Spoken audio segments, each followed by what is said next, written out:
Salam qadırlı doğanlar, sağman oturupsılarmı, sağlıqlarınızlar yaxşımı? Yeni de sizler bilen duşuşmalı vaxtımız yetip geldi. Bugünkü yığınağımıza hemmenizler hoş geldinizler doğanlar. Bugünkü yığınağımızda geçen heptedeki edilen gürünler izini devam ettirmek istemen. Mesih'i tanımak var da gürün etmek istemen. İlki bilen sizlerden xahiş etmek istemen doğanlar. Beni yakında ve uzakta göreyenler. Her hepte izgiderli Hudayın sözünü dinleyenler. Öz yorumlarınızları yazınlar. Özünüzler var, soralarınızlar var olsa yazınlar. Hudayın sözü size ne hili tesir eden olsa o barada kıyska şayatlıklar yazınlar. Bunu Hudayın adını şöhratlamak için edinler doğanlar ve sizden başka da bunu köp adamlar görüyor, hoş havarın yayramak için katı peydalı oluyor ve adamlar için bereket oluyor. Şunun için Hudayın sözünün diri ve tesirlidigini, özünüze hakikatten tesir ediyen olsa şu tesirleri bilen paylaşmağı unutmayın. Şeydi Hudaya hizmet ettiğiniz oladı ve Hudayın adını şöhratladığınız oladı doğanlar. Gelin onda geçen hepte gepleşen gürün eden temamızı kıskaça yatlap geçelim ve izini devam ettirip ve bir neçe esası fikirleri bugün sizin bilen paylaşmak isteyen. Şol geçenki eden gürünümüzün, eden temamızın izini devam ettirmek isteyen. Yadınıza düşen olsa geçen hepte İsa'nı tanımak var da gürün ettik doğanlar. Bu da Filiplere yazılan hatın 3. babından 1. 11. ayetlerini okadık. Resul Paulus ne diye? Adam gücüne, bedene dayanyan diye. Yani dinim olsun, milletim, halkım, yeten derecelerim, ılımım, bilimim, dini derecem, yeneneme, kanuna dayanyan öz doğruluğum, umuman aydan vaxtı menin üçün bəxbetli olan əxli zatları diye biderek saydım, sır süplük saydım. Sebebi olar diye bana bəxbetli olan bedeni dayanyan, adam gücüne dayanyan əxli zatlar İsa Mesih'i tanımağa bana pəskəl veriyor diye Resul Paulus.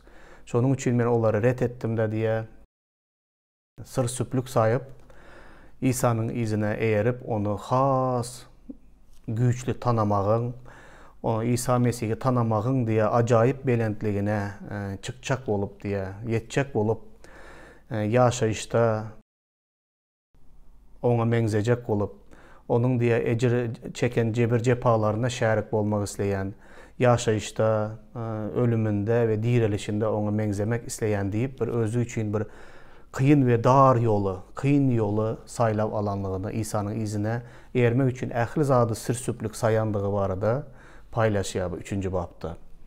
Hazır men 12. ayettan yine devam etmek isteyen gelin bir neçe ayetleri okuyun.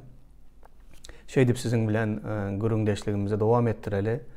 Yine İsa'nı tanımak için bize pəskəl veriyen zatlar, nemeler var eken, İsa Mesih'i tanımağın has, büyük, acayip belentliğine yetmek için nemeler etmeliken bu zatlar var da gürrün edelim birazcık doğanlar. Filiplere yazılan hatın 3. babının 12. ayadında şunlukta men buların barına yetendirin ya da kemilleşendirin öydemok.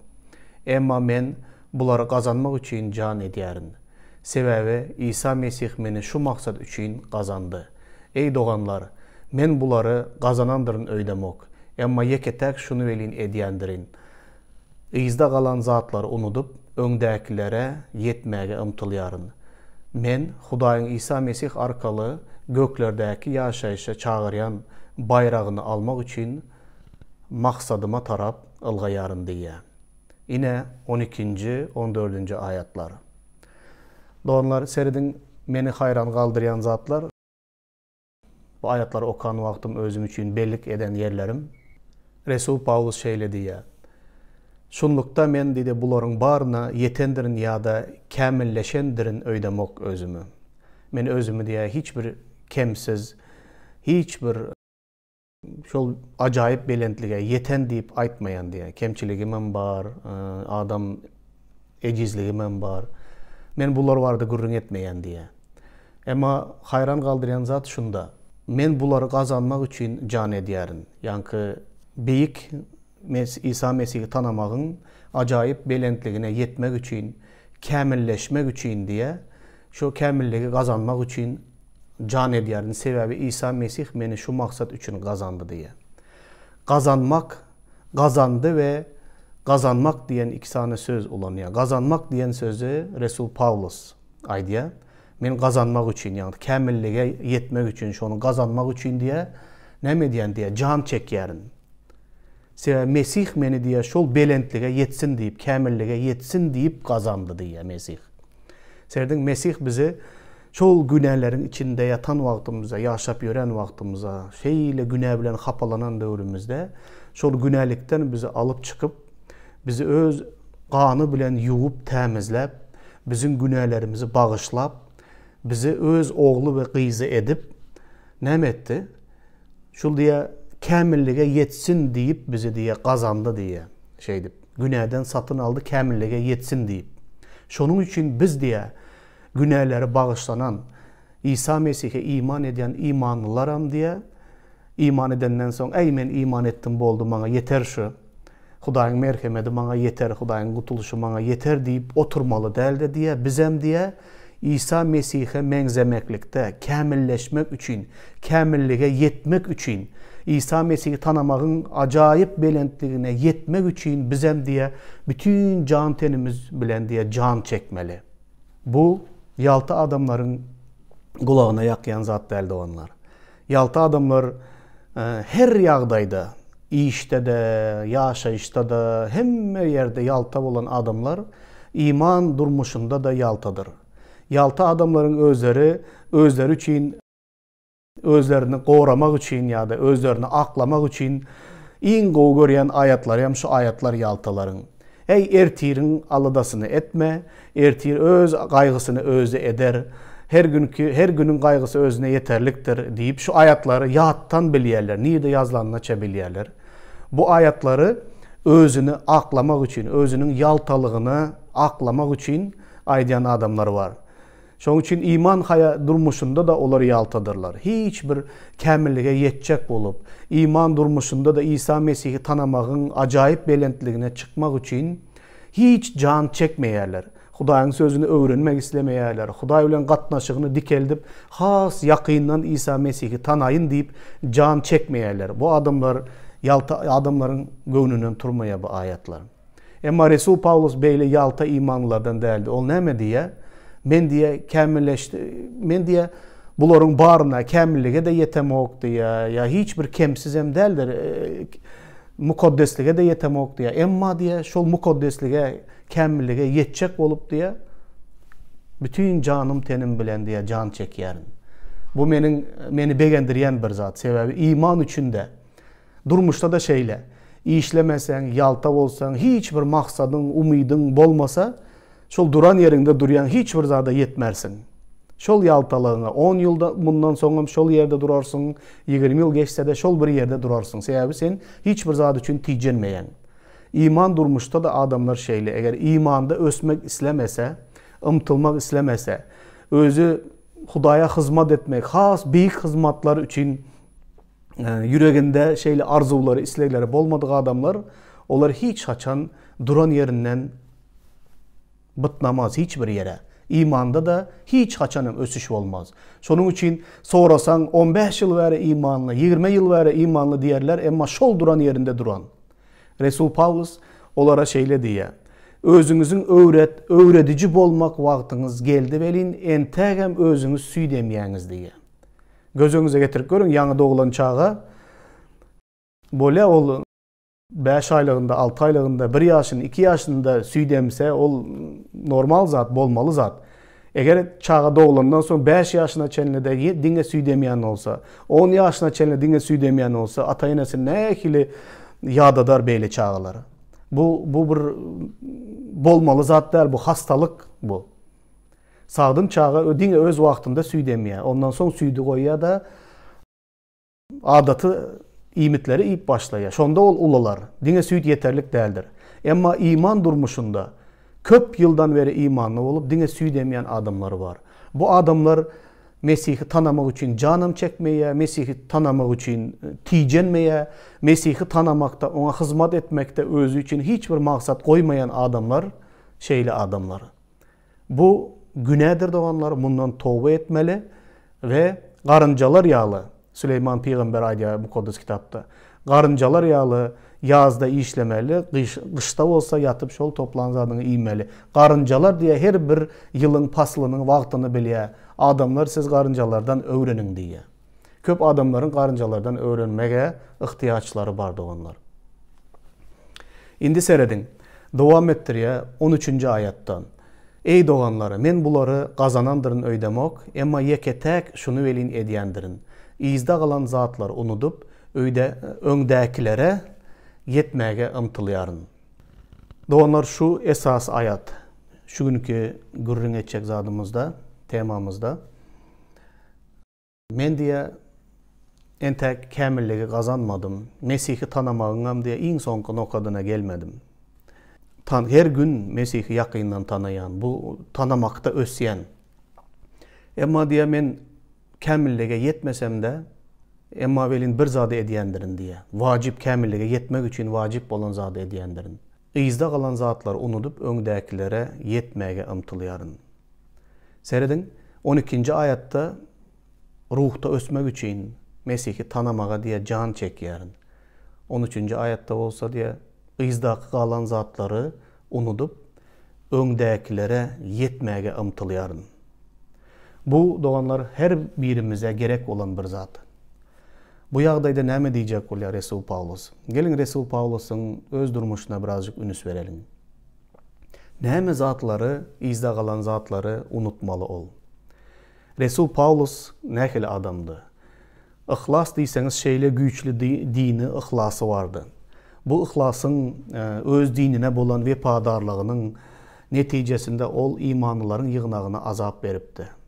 Yani geçen gepleşikte aydıp geçtik. Ayalları da saçından tutup süyrep, türmelere basıp, erkekleri urup yencip, hatta İsa Mesih'in şagirdlerinden ilki öldürülen Stefanus'un ölümünde de Resul Paulus katnaşıya. Şonda da onun eli var. Şeyle ulu günahlar edip Mesih'in yığınağına peskel veren bir adam. Bu iman edenden sonra eden günahları öz boynunda bir neçe gezek aydiya bu günahları yatlaya men günahkarların içinde en ervedidirin. Sebebi men Mesih'in yığınağına azap çektirdim ve olara ziyan yetirdim, olara yamanlık ettim deyip hemişe şol pes göңülülük bilen bunu aydıp beriyadi Resul Paulus. Bir neçe gezek yazılan Mukaddes kitapta. Onun Resul Paulus'un geçmişinde eden günahları var. Şol günahlar öğran yatlanıya. Özü yatlaya, özünün yadına düşüye ya da kimdir birileri yatlaya. Belki şu azap veren, kıynan adamları bilen bir yığınakta oturandır. Olaram onun önkü durmuşunda kim olanlığını bilendir. Özünüz yadınıza düşüyor mu doğanlar? Belki siz hem yaşayansınız bunu bugünler. İman etmeyenkeniz eden günahlarınız, ya imanlı vaxtınızda eden günahlarınız, kimdir birine karşı eden günahlarınız, şol günah eden adamlarınız bilen bir dövrede oturan vaxtınızda, bir yığınakta oturan vaxtınızda, şol günah eden adamlarınızın yüzüne gözünüz düşen vaxtında näme zatlar içinizden bolup geçiyor? Nähili duygular içinizde bolup geçiyor? Nähili göz önünüze nämeler geliyor? Şol yağdayı Resul Paulus'am baştan geçiriyor. Ol näme diye? Men diye Mesih'i tanımağın acayip belentliğine, kamillige yetmegim için, Mesih'in izinden gitmegim için yeketek şu zadı ediyerin diye. İzde kalan ähli zatları unudup öndekilere yetmege ımtılayarın. Sebebi izde kalan zatları unutmasam, Mesih'in meni bağışlandığına olan imanım bolmasa, onda men öňe tarap gidip bilmeyen, hemişe öňe gidecek vaktimde menin ayağıma büdüreme daşıp olacak, menin yıkılmağıma, büdüremegime sebep olacak. Meni hemişe yatladıp bana yadıma salıp meni pese basacak olayan günahlarım var. Geçmişteki edilen. Şol zatları unutmasam, şol günahları unutmasam, onda men diye öňe tarap gidip bilmeyen, öňe ımtılıp bilmeyen, meni hemişe bir zat Çeken yağlı oluyor. Gelin şu zatlar barada gurrun edelim doğanlar. İlki bilene özümüzün eden günahlarımız. Mesih'in önünde hakikattan tövbe eden olsak, onda bağışlanandığımıza bolan imanımız olmalı. Ondan sonra da doğanlar, bize karşı edilen günahları, bize karşı edilen yamanlıkları, onları hem unutup bağışlamamız gerek. Eğer bunu etmesek, yine de biz öne gidip bilmeyiz. Onda biz yankı yaltı adamları mengzep, bir yaralı yürek bilen, her gezek İsa Mesih'i tanımağın belentligine çıkacak olsak, yani başka aytsak ruhta ösecek olsak, imanda ösecek olsak, şol özümüzün eden günahlarımız ve bize karşı edilen günahlar, yüreğimizdeki bize salınan yaralar, şifa tapmadık canımızdaki, yüreğimizdeki yaralar bize öne gitmeye peskel veriyor. Şunun için şu ayet her bir Mesih'e iman eden adam için her günde gerek olan bir zat. İzde kalan zatları unutup öndekileri yetmeye ımtılyarın diye. Bizim her birimiz için gerek olan zat doğanlar. Hazır her aysanız bu gürünleri eşidip oturan vaktinizde öz göz önünüzlerden geçip gidiyendir. Men näme zatları unutmalı? Näme zatları unutmalıdığınız özünüz bilyensiniz. Hemişe vaqtal yadınıza düşüp duruyan günahlar. Vaqtal size karşı edilen günahlar yatlanan vakti yine içiniz ganaya, yaranızın üstü ganaya. Şifa tapmadık yaralarınız. Bir topar canınızda, fikirlerinizde, yüreklerinizde ervet iz kaldıran günahlarınız. Erkeklerdir, ayallar, hemmesinde de bar beyle yağdaylar. Sebebi biz özümüz günahlı, öz günahlarımız var. Şol bir hatarda günahlı dünyada yaşayarız. Bize karşı edilen günahlar, yalanlar, zorluklar, her hili zatlar bardır doğanlar. Huday biliyor bu zatları ve özünüz bilyeniz. Gece yatan vaktiniz düşünüzde, yören vaktiniz huşunuzda, bu günahlar öğren içinizde bar olan zatlar sizi yatladıp duruyan olsa, sizin rahatlığınızı yitiryen olsa, şol yadınıza düşen vakti bütün rahatlığınız yitiyen olsa, endek ol yaralara şifa tapmadınız. Ol günahlar siz bilen Hudayın aranızdaki ol günahlar entek dur. Ayrılmadı. Şol zatlar size öne gitmeye peskel vermeye, sizi şol duran yerinizde duruzya. Yaralı olup duruvereyiniz. İmanlı bolsanız da doğanlar. Bugün İsa Mesih'in adı bilen size şunu aydiyan. Men näme diýenimi özüm biliyen. Men köp adamlara yara saldım. Bana da köp adamlar yara saldı. Öz eden günahlarım, iman etmenke eden günahlarım var. Olar yadıma düşen vakti utanyan, gıynanyan. Bana karşı edilen günahlar yadıma düşen vakti utanyan, ruhtan düşen. Qalıverse de doğanlar şeytan var. Şeytan bizi İsa Mesih'in elinden ayırıp bilmeye. İsa Mesih'ten bizi aramızdaki katnaşığı bozmağın en yeketek yolu var onda. Şeytan bu yolu hemişe ulanıyor. Şeytan hemişe Hudayın yanında bizi qaralamak isleyen. Ve bizim yanımıza gelip näme diye hemişe şu eden günahlarımızı, eden yanlışlıklarımızı, ya bize edilen günahları hemmesini hem şeytan bize yatlatmağa qoyuyor.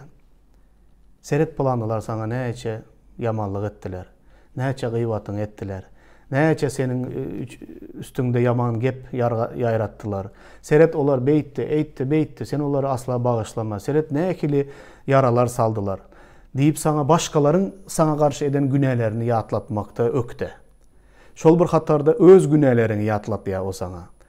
Sen şu zatları ettin, sen hem özüne imanlı dep näkil aydıp bilyen.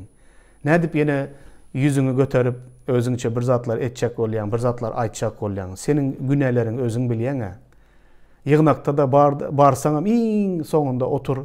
Ne yüz bilen oturursun şu yerde. Vapşe yığnağa barma, sen yığnağa barmağa münasip değil. Hudaya hizmet etmeye hiçbir münasip değil deyip senin geçmişteki eden günahlarını sana yatla diye oturuyor. Bunu bir maksat bilen ediye. Olam İsa'nı tanımakta, imanda, ruhta, ösmekte, ona hizmet etmekte, kamillige taraf gitmekte, təskel verecek olup, sizi şol duran yerinizde duruzcak olup, şeytan bunu ediyor. Seredin Hudayın istegi, Resul Pavlus diye, 14. ayette, men Hudayın İsa Mesih arkalı göklerdeki yaşayışa çağıryan bayrağını almak için maksadıma tarap ılgıyarın.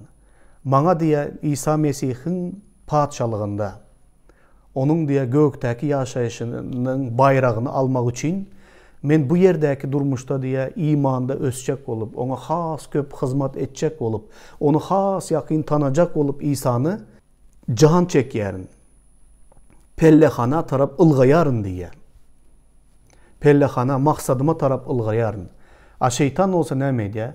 Şu ılgatmacak olup, bizi şol bayrağı almağa yetirmeyecek olup, şol maksada bizi yetirtmeyecek olup, bizi şol izimizden asılıp yük olup hem işe günahlarımızı yatladı ya, başkaların bize eden günahlarını yatladı ya, o mumadan vaktinde bizim moralımızı bozuya, bizim keyfimizi düşürüye, bizim şeyle yağdaya getiriye, velin dua etmeye de isteğimizi yitiyer, Hudayın sözünü okumaya da isteğimizi yitiriye, maşkalada katnaşıklarımızı da bozuya, umuman aydan vaktimizi bizim durmuşumuzu berbat edip, ondan sonundan şeytan üstümüzden gülüyor bize. Gördün mü, ben seni nehirlere getirdim, nehirlere düşürdüm. Bu yağdayda bir yakında yığınakta da paylaşıptım bunu. Bir garrı ayalın aydan beren cevabını yatladayın size doğanlar. Bu garrı ayalın cevabı bizim her birimiz için her günümüzde gerek olan bir zat. Öz özümüze şunu yatladalım ve şeytana yatladalım. Yankı garrı ayaldan soru-soruyarlar. İmanlı bir garrı ayaldan. Şeytan sana diye geçmişteki, yaşlığındaki, eden günahlarını yatladı ya mı deyip soruyarlar yankı ayaldan. Ayal olsun hava yatladı ya diye. Her sapar yatladı ya bana. Sen ne mi deyip ona cevap veriyorsun diysen, ben onu gün doğara iyi veriyen diye. Son gün doğara gidiyor şeytan diye, benim günahlarımı gözlep diye. Tapman izine geliyor, son ben onu gün batara iyi veriyen diye. Son gün batara gidiyor diye. Son yankı soru veren adamlar, ne için onu gün doğardan son gün batara iyi veriyen şeytanı? O senin günahlarını yatlatmak için yanına gelende. Son yankı garrı ayalay diye. Yazılana diye, mezmurda, 102. mezmurda 12. ayette, Huday bizim günahlarımızı diye, gün doğar, gün batardan ne kadar uzak olsa, şonça da bizden uzaklaştırdı deyip yazılan diye. Şunun için şeytan gitsin diye gün doğara, gün batara, şu aylanıp göresin benim günahlarımı tapacak olup diye. Şeytan şol iş bile meşgullansın diye. Huday olsa bu günahları men tövbe edip geldim. İsa Mesih'in döken, haçta döken mukaddes kanı ile benim bütün günahlarımı yuvup temizledi. Şeytan onu hiç açan tapmaz. Sebebi de gün doğar, gün batardan ne kadar uzak olsa Huday şonça da şol günahları menden daşlaştırdı. Şeytan aktarıversin, onun etmene başka işi yok. Her sapar bizim yanımıza da, bunu kim aydıp biledi onlar ilki bilen. Hakikatten günahlarına tövbe eden adam şeytanı şeyle yolunu görkezip biliyor, bar deyip. Bar gün doğara git, bar gün batara git, aylanıver yer şarında benim günahlarımı aktarıp. Eğer tövbe etmeyen, entegem şol günahların içinde yaşap öğren olsan, onda senin bunu aytmağa cesaretin yok. Tövbe edip, yolunu ütkedip, şol günahlardan, el çeken günahlarından hiç kaçan şeytan seni yatladan vaktinde kıynanma. Huday onu artık yatlamaya, Huday onu şeyle uzaklaştırdı senden. Şeytan yatladan vaktinde şeytan yatladı ver, ondan beyleklerini hem aytsan hem aydı ver. Men seninle sporam edecekler, hava sen doğru aydayan şeytan. Ama Huday onu bağışladı. Sonuçta ben günahlarım için Huday'ın önünde cevap veren, senin değil. Men Huday'a karşı eden günahlarım ol bağışladı. Men İsa Mesih'i tanımağın, onun acayip belentliğine yetmege, kamilliğe yetmek için yine İsa'nın izinden gidiyen. Yıkılsamam yine turuyan, tövbe ediyen, yine gidiyen. Yine Resul Pavlus şunu aydı. Geçmişteki ahli zatları unutup, öndekileri yetmeye ımtılayan.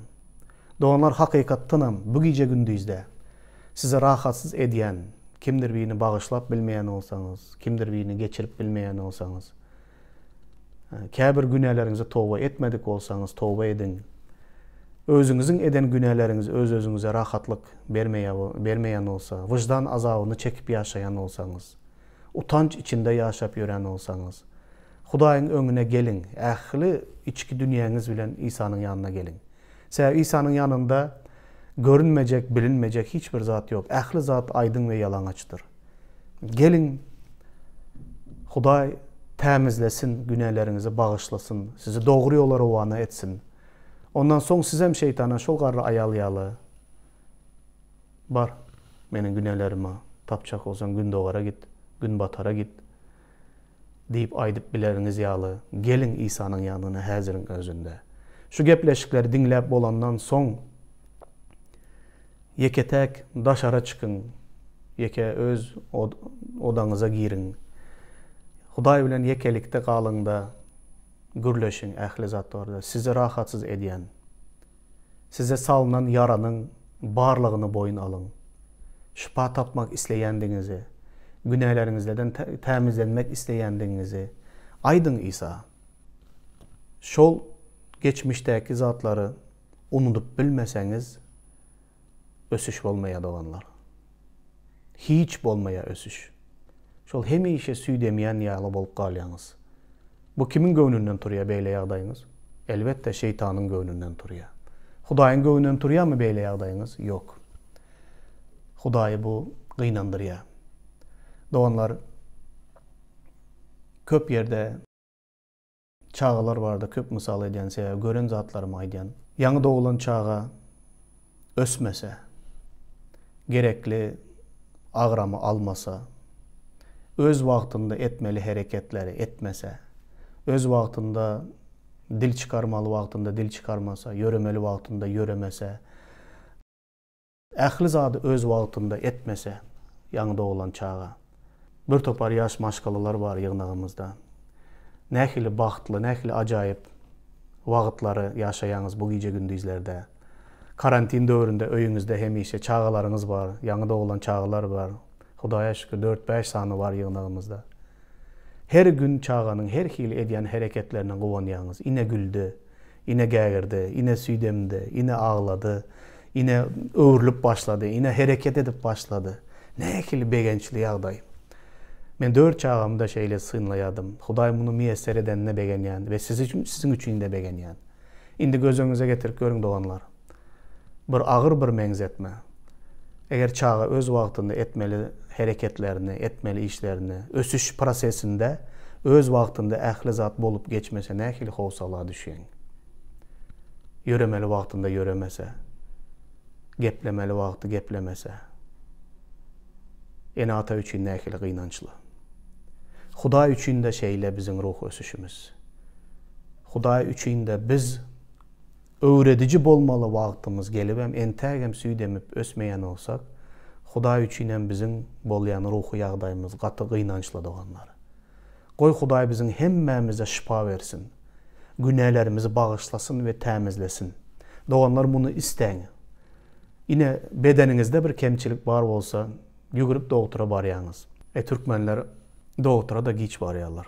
Yıkılıp galandan soň bararlar. Biri alıp gitmese özü barmaz. Emma başka yurtda, başka milletler bize seredende olar sähelçe bir saglygy bilen problemi bar bolsa, dogtura gidýärler. Dogturyň öňünde baryp, näme şikayatynyň barlygyny, näme problemanyň barlygyny dogtura ähli zady gürrüň berýärler.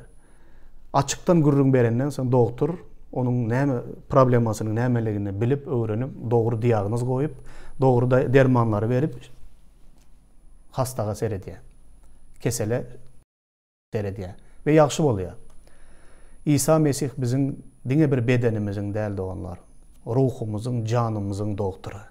Onun ýanyna gelen wagtynda ondan bir hili meniň aýbymy ýa meniň keselimi özüň tap, özüň bil. Eger ýagşy bilýän bolsaň dogtur, özüň bil de şifa ber diýip oturmaň.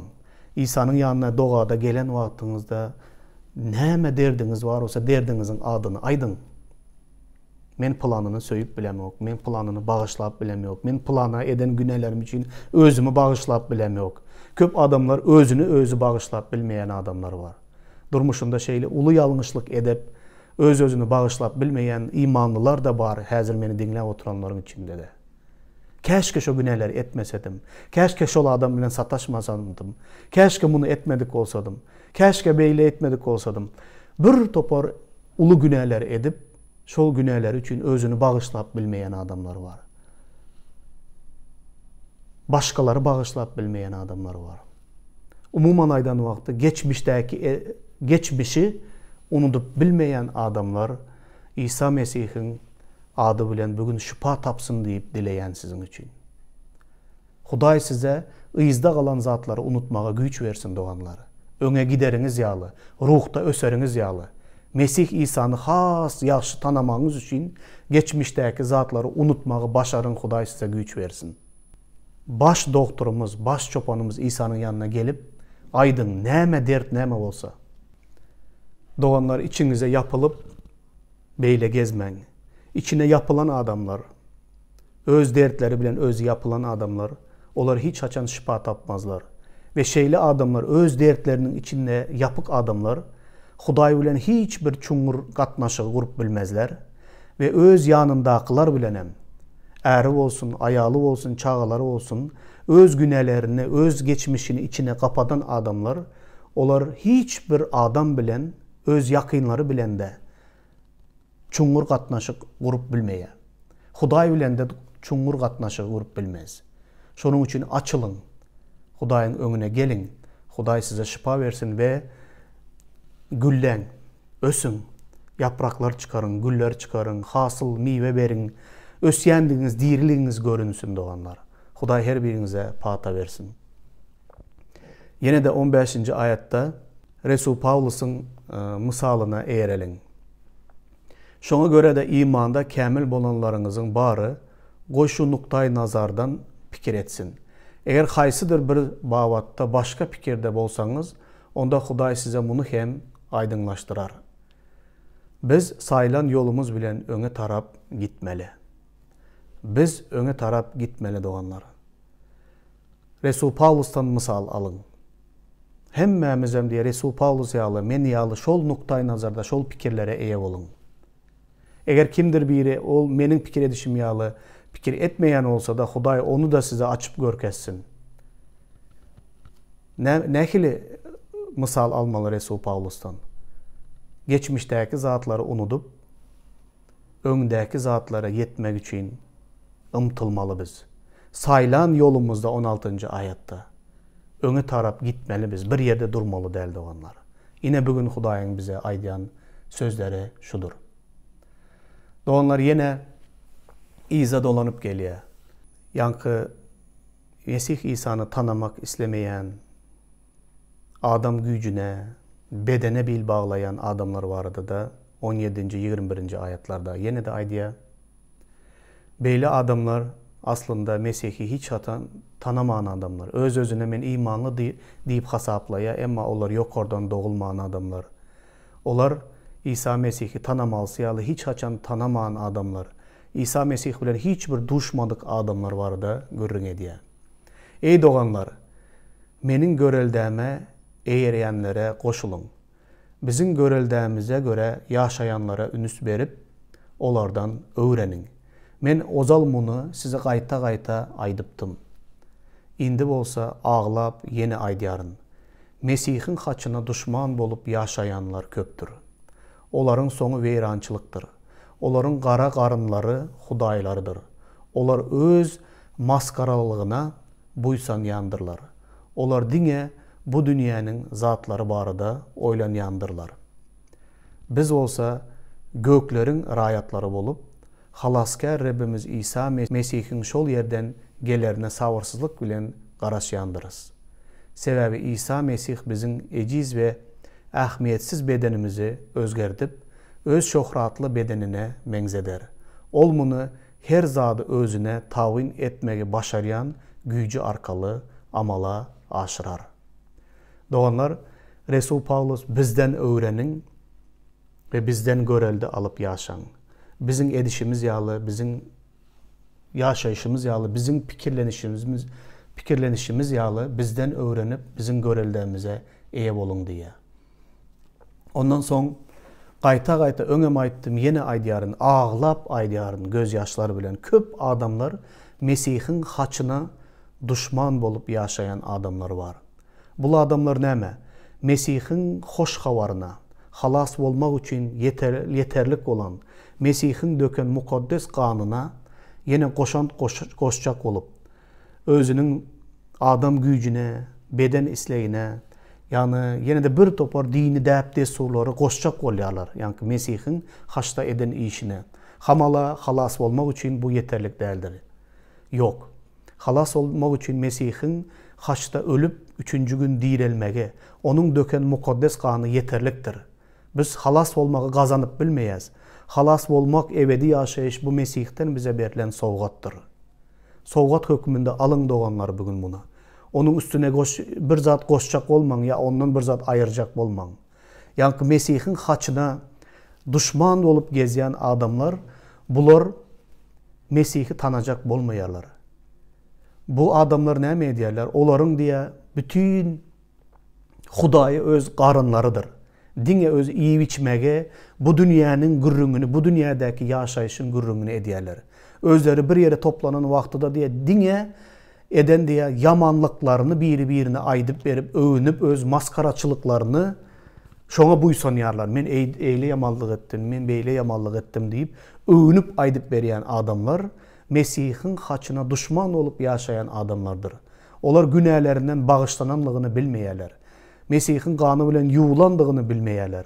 Olar Mesih'i tanamak için kämilleşik yoluna, kämilleşme yoluna hiç haçan düşen adamlar däldir. Bu adamlardan diye uzak durun. Bu adamlardan uzak durun. Bu adamlar yığnakta imanlılar arasında. Bular diye diye şol çüyrük alma, beýleki sagdyn almaları bir yerde koysaň çüyre düşi ýaly. Bu adamlar diye yığnağı da çüyrederler. Yaxşı adamları da bular diye bozýarlar. Kitapta yazılan aldanmaň. Yaman yaranlar yaxşı ahlaky da näme diýende bozýandyr diye. Yoldaşın yaman olsa bir gün seni hem şol yamanlığına düşürer. Şonun kıyalı adamlardan uzak durunlar doğanlar. Bunun deregine biz göklerin rayatları diye. Halaskar Rabbimiz Mesih'in şol yerden gelmegine savursuzluk bilen garaşıp özünüzü pek mukaddes şekilde yaşan diye. Yine bizim etmeliz adımız. Mesih gelen vaktinde bizim eciz olan bedenimizi, bizim bu günahlı eciz bedenimizi özgerder. Ol öz bedenine mengzeder bizim bedenimizi. Mesih'in bedeni ne hilidir? Mesih'in bedeni hiçbir günahsizdi. Bizim bu günahlı eciz bedenimizi İsa Mesih göklerden gelen vaktinde öz bedenine mengzeder. Bunu diye hem zadı özüne tavin etmeyi başarayan gücü bilen edýändir. Şonun için biz hemmemiz doğanlar şeyle yaşalın. Resul Pavlus şeyle deydi. Bizim daşka adamımız her günden güne diye garraya, saçlarımız dökülüye, yüzlerimize bürüç düşüye, yıldan yıla garrayanlığımızı görüyoruz. Bir kili çüyrep geliyor. Daşka adamımız garraya. Ama içki adamımız diye günden güne təzeleniyor. Ol Mesih'i günden güne yakın tanaya, günden güne Mesih'in keşfine dönüyor.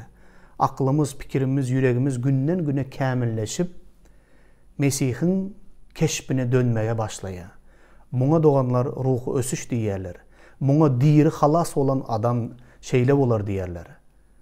Hiç içki dünyasında değişmeyen, ütkemeyen adam, hiç içki dünyasında pikirlerinde, hiç haçan oturan vaktinde göklere değişti zadı pikirlenmeyen, göklere Hudaýyň padşalygy barada geplemeyen, Hudaýyň padşalygynın gymmatlygına buýsanmayan adamlar, bu adamlar ýaly bu dünyada Hudaýlary öz garyny diye, şol diňe bu dünyadaki yaşayışın gürrüňini edýärler.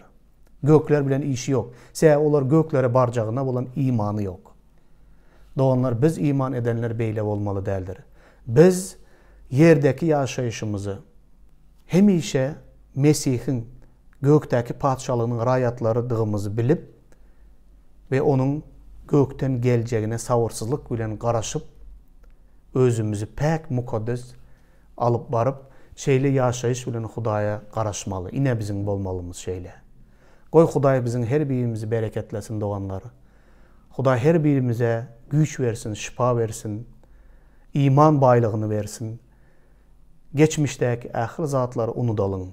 Bize päskel veriyen bütün günahları, bütün geçmişimizi eynimizden çıkarıp taşlayalım da öndeki zatlara yetmek için pellehana tarap ılgalın. İman hayatımızda da Mesih'e köp mengzecek olup, Mesih için yaşayacak olup, Mesih'i tanamağın acayip belentliğine yetmek için can çekelin. Hudaý bizim her birimizi meyvesiz koymasın doğanlara.